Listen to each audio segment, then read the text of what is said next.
What you're watching is the aftermath of a kamikaze drone strike on a Ukrainian army pickup truck. The soldier filming this on GoPro is our old friend, Oleh. He and his colleague were sitting in the Mitsubishi when the first drone hit it. Moments later, the vehicle was struck by a second drone. Astonishingly, both men survived the attack unscathed. And the incident would provide a further incredible twist, as we will see. This is Oleh, and this is the story of his remarkable luck. Whether it's good luck or bad luck, you can decide.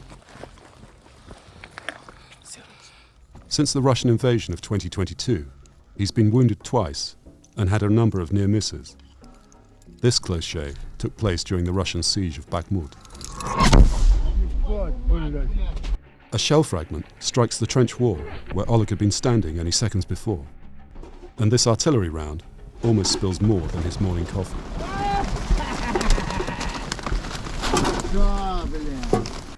We first met Oleh the day after he was released from hospital, having lost part of his ear to shrapnel. He took us to the town of Chasiv Yar near Bakhmut, which was under shell fire at the time.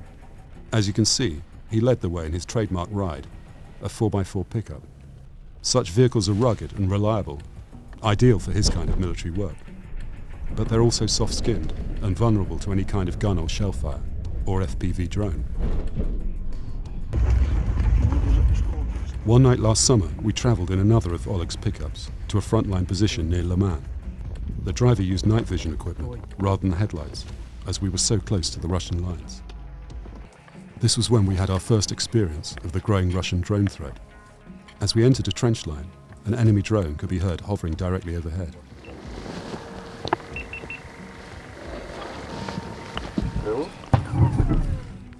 The following morning, as we left the trench, Russian drones were out again, spotting for their artillery. Oleh had hidden his truck inside a thicket. For a horrible moment, we thought we'd be stuck there. Since then, the threat posed by Russian FPV kamikaze drones has increased dramatically. They are changing the face of warfare. Not even a main battle tank is safe, let alone a pickup truck.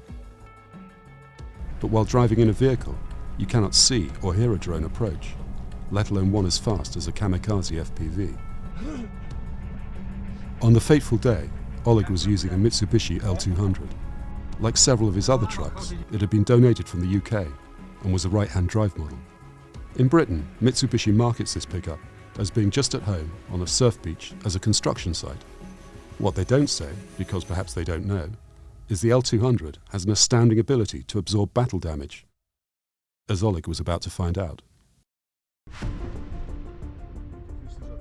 Oleh and his colleague were driving in open country, just behind the front line outside the occupied city of Gorlivka.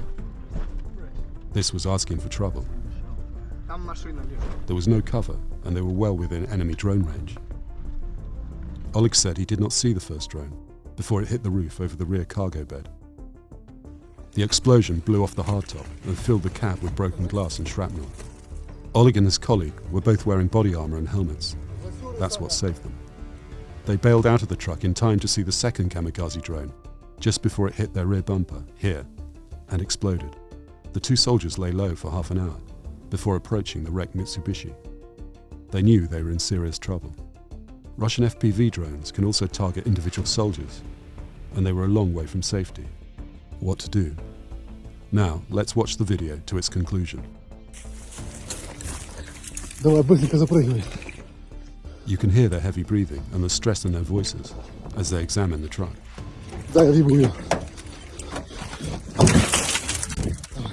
The Mitsubishi is surrounded by its own debris. You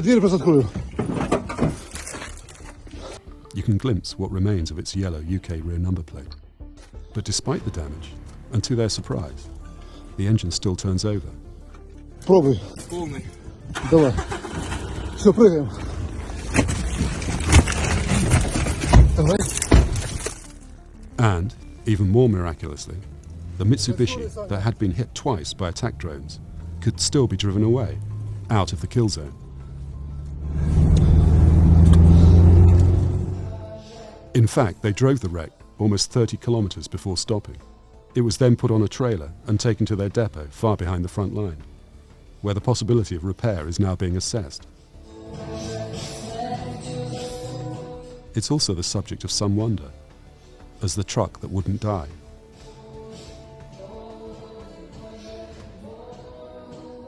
An Oleh? Lucky or unlucky, you decide.